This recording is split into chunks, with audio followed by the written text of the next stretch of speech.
नमस्कार दोस्तों, अनुराग study notes में आप सभी का स्वागत है। आज के इस लेक्चर में हम UP board class 10th science के टॉप 50 क्वेश्चंस को करने वाले हैं, जो आपके बोर्ड परीक्षा के लिए बहुत ही महत्वपूर्ण होने वाला है। तो चलिए इस लेक्चर को स्टार्ट करते हैं। तो पहला क्वेश्चन दिया गया है, ये रिएक्शन दिया गया है। इसमें पूछा गया है ऊपर दी गई अपक्रिया किस प्रकार की है। तो ऊपर दी गई जो अपक्रिया होती है ये विस्थापन अपक्रिया है। क्वेश्चन नंबर पहला का डी हो जाएगा। क्वेश्चन नंबर दूसरा को देखते हैं। क्वेश्चन नंबर दूसरा दिया है, कोई विलयन लाल लिटमस पेपर को नीला कर देता है, इसका पीएच संभवतः क्या होता है। जो लाल लिटमस पेपर को नीला कर देता है वो होता है क्षारीय होता है। तो क्षारीय होता है तो इसका जो पीएच होता है वो 10 हो जाएगा, क्योंकि ये जितने भी 1, 4, 5 दिए ये अम्लीय होता है। क्वेश्चन नंबर दूसरा का डी हो जाएगा। और देखिए जो नीला लिटमस पेपर को लाल कर देता है वो अम्लीय होता है। इसी के साथ क्वेश्चन नंबर तीसरा देखते हैं। क्वेश्चन नंबर तीसरा दिया है, शुद्ध जल का पीएच मान होता है। तो शुद्ध जल का जो पीएच मान होता है वो 7 होता है, उदासीन होता है जल।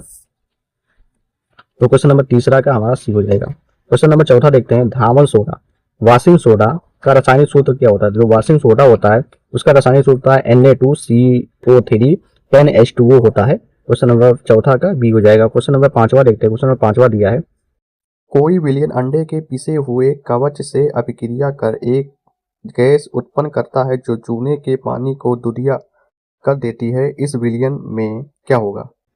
तो इसमें HCl होता है। क्वेश्चन नंबर 5 का बी हो जाएगा। क्वेश्चन नंबर 6 को देखते हैं, लेड नाइट्रेट का रासायनिक सूत्र क्या होता है। तो लेड नाइट्रेट का जो रासायनिक सूत्र होता है वो होता है PbNH3 का होल ट्वाइस होता है। क्वेश्चन नंबर 6 का बी हो जाएगा। क्वेश्चन नंबर 7 को देखते हैं, पीतल ब्रास का उदाहरण क्या है। तो जो पीतल होता है वो हमारा मिश्र धातु होता है। क्वेश्चन नंबर 7 का डी हो जाएगा। क्वेश्चन नंबर 8 को देखते हैं। क्वेश्चन नंबर 8 दिया है, एथेन का आणविक सूत्र C2H6 है।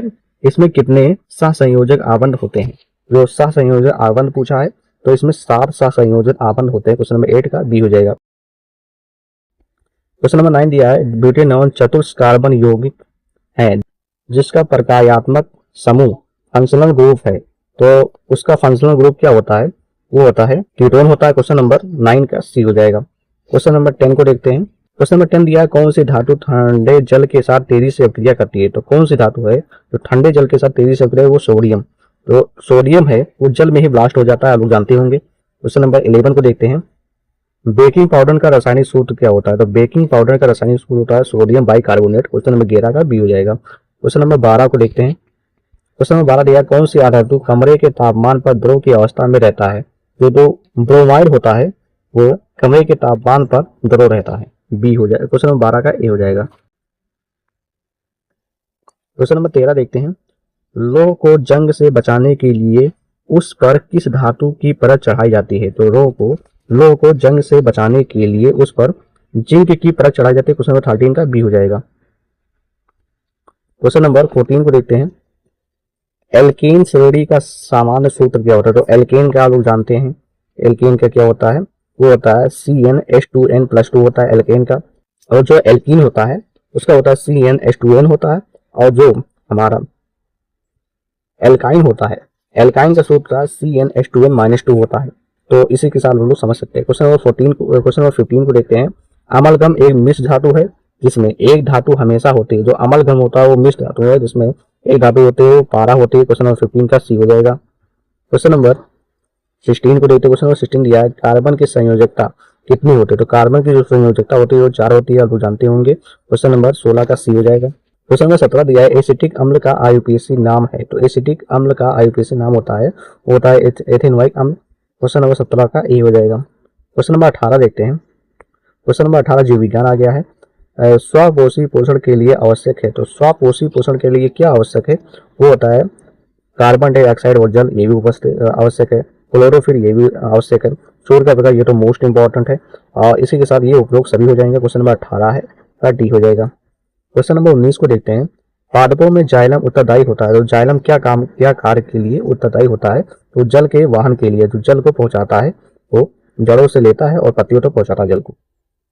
क्वेश्चन नंबर 20 को देखते हैं। क्वेश्चन नंबर 20 दिया है, यकृत लीवर स्रावित करता है। तो यकृत जो लीवर होता है वो क्या स्रावित करता है। तो वो पित्त रस को स्रावित करता है। क्वेश्चन नंबर 20 का सी हो जाएगा।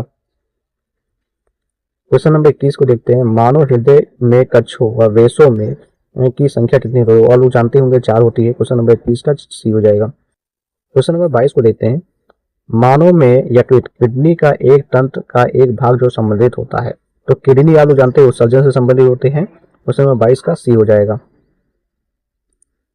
क्वेश्चन नंबर 23 को देते हैं। मास्टर ग्रंथि किसे कहते हैं? जिसे मास्टर ग्लैंड कहते हैं। मास्टर ग्रंथि प्यूटिटरी ग्लैंड को कहते हैं, पीयूष ग्रंथि को कहते हैं। क्वेश्चन नंबर 23 का सी हो जाएगा। क्वेश्चन नंबर 24 दिया है। इंसुलिन नामक हार्मोन स्रावित होता है, तो इंसुलिन नामक हार्मोन किससे स्रावित होता है? वो अग्नाशय से स्रावित होता है। क्वेश्चन नंबर 24 का डी हो जाएगा।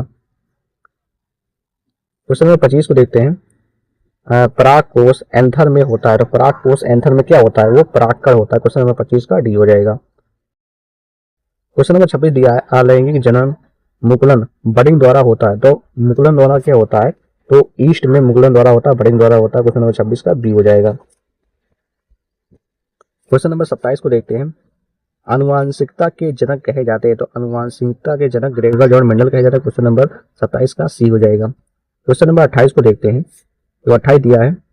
मानव में गुणसूत्रों की संख्या होती है, तो मानव में गुणसूत्रों की संख्या 23 जोड़ी यानी कि 46 होती है। क्वेश्चन नंबर 28 का सी हो जाएगा। क्वेश्चन नंबर 29 को देखते हैं। निम्नलिखित में से कौन सा मानव जन्म तंत्र का भाग नहीं है? तो जो मानव जन्म तंत्र का भाग ये भी है, ये भी शुक्रवाहिका नहीं है और फ्लोपियन ट्यूब भी है। क्वेश्चन नंबर 29 का सी हो जाएगा। क्वेश्चन नंबर 30 को देखते हैं। समजात अंगों का उदाहरण है, तो समजात अंगों का उदाहरण हमारा हाथ व कुत्ते का अग्रपाद, हमारे दांत व हाथी के दांत, आलू एवं घास की ऊपरी वस्तु ये भी होते हैं। उपरोक्त सभी हो जाएंगे। क्वेश्चन नंबर 13 का डी हो जाएगा। क्वेश्चन नंबर 31 है। ओजोन परत के क्षरण के लिए मुख्य रूप से कौन सी गैस जिम्मेदार होती है? तो वो CFC क्लोरोफ्लोरोकार्बन होती है, जो AC में होती है। क्वेश्चन नंबर 31 का बी हो जाएगा। क्वेश्चन नंबर 32 को देखते हैं। एक आहार श्रृंखला में हमेशा प्रथम पोषी स्तर होता है, तो आहार श्रृंखला में प्रथम पोषी स्तर होता है वो होता है हरे पौधे और पाद होते हैं। क्वेश्चन नंबर 32 का सी हो जाएगा। क्वेश्चन नंबर 33 दिया है। विकास की दृष्टि से हमारी किससे अधिक समानता होती है? तो विकास की दृष्टि से चीन के विद्यार्थी के समान समानता होती है। क्वेश्चन नंबर 33 का ए हो जाएगा। क्वेश्चन नंबर 34 ये भौतिक विज्ञान आ गया है। क्वेश्चन नंबर 34 दिया है। निर्वात में प्रकाश की चाल होती है, तो निर्वात में प्रकाश की चाल 3 × 10⁸ मीटर पर सेकंड होती है। क्वेश्चन नंबर 34 का बी हो जाएगा। क्वेश्चन नंबर 35 दिया है। समतल दर्पण में फोकस दूरी होती है, तो समतल दर्पण में फोकस दूरी अनंत होती है। क्वेश्चन नंबर 35 का बी हो जाएगा। क्वेश्चन नंबर 36 को देखते हैं।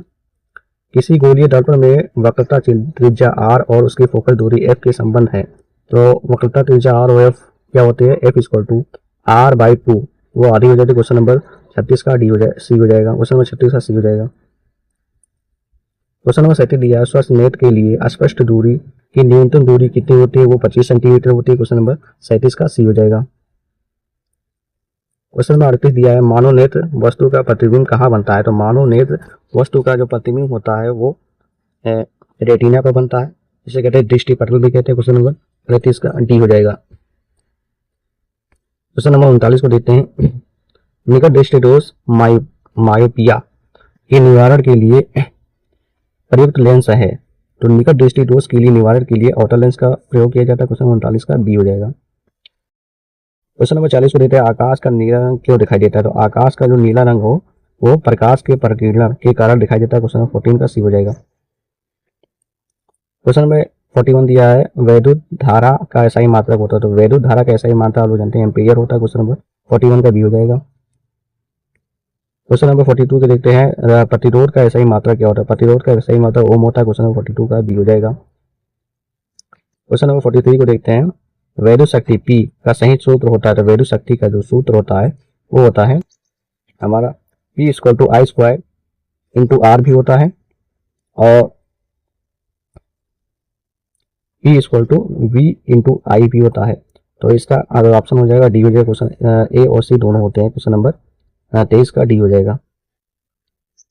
क्वेश्चन नंबर 44 को देखते हैं। एक अश्व शक्ति हॉर्स पावर के बराबर होती है, तो जो 746 वाट होती है वो एक अश्व शक्ति हॉर्स पावर के बराबर होती है। क्वेश्चन नंबर 44 का सी हो जाएगा। क्वेश्चन नंबर 45 को देखते हैं। वैद्युत धारा उत्पन्न करने की युक्ति को कहते हैं, तो वैद्युत धारा जो उत्पन्न करती है उसकी युक्ति जनरेटर जनित्र कहते हैं। क्वेश्चन नंबर 45 का ए हो जाएगा। क्वेश्चन नंबर 46 दिया है। चुंबकीय बल रेखाएं होती है, तो चुंबकीय जो बल रेखाएं होती हैं तो चुंबकीय बल रखा है एक दूसरे को कहीं से भी नहीं काटते, तो ये भी सही है। क्वेश्चन नंबर 46 का बी हो जाएगा। और इसमें दिया है हमेशा एक दूसरे को काटते, ये तो गलत है। और ये दिया है केवल उत्तरी ध्रुव पर काटते, ये भी गलत है। और ये दिया है केवल दक्षिण ध्रुव पर काटते, ये भी गलत है। तो क्वेश्चन नंबर 46 का बी हो जाएगा।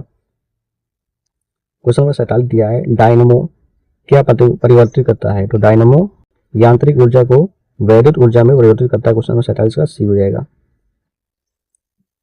क्वेश्चन नंबर 41 दिया है घरों में विद्युत आपूर्ति की जाती है, तो घरों में विद्युत आपूर्ति 220 वोल्ट प्रत्यावर्ती धारा AC। क्वेश्चन नंबर 48 का बी हो जाएगा।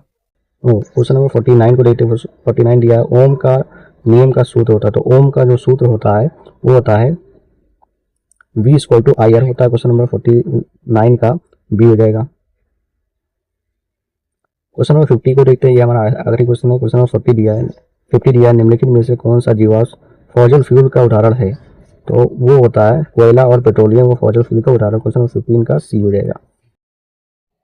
तो इसी के साथ हमारे क्वेश्चन खत्म होते हैं। आशा करते हो आप लोगों को यह वीडियो पसंद आया होगा, और चैनल पर नए हैं तो सब्सक्राइब करें और लाइक करें हमारे इस वीडियो को। और जिन लोगों को इनका PDF चाहिए इस लेक्चर का, तो वो लोग कमेंट करें, उसका PDF मैं किसी तरह प्रोवाइड कर दूंगा। तो इसी के साथ वीडियो को अंत करते हैं। धन्यवाद।